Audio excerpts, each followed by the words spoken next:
bỏ tâm mê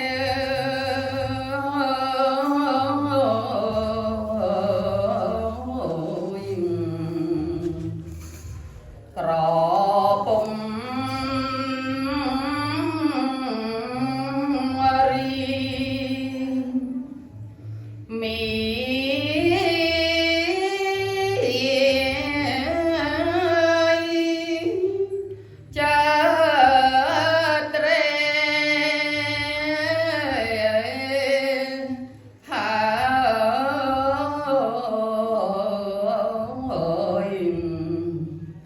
cành mốt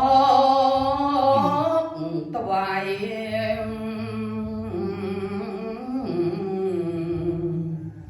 bò tôm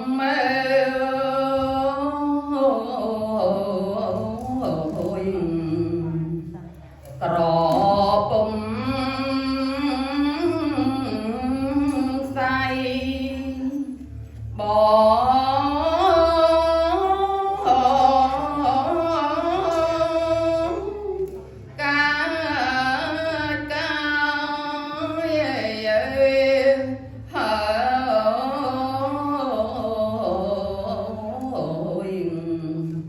còn kẻ to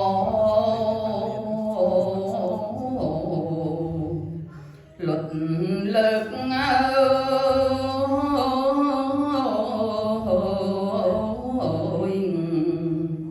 tèn tung sa con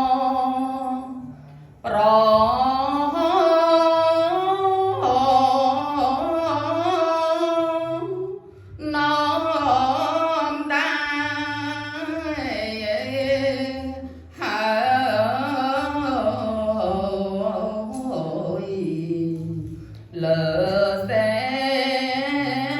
ra sao thoát toái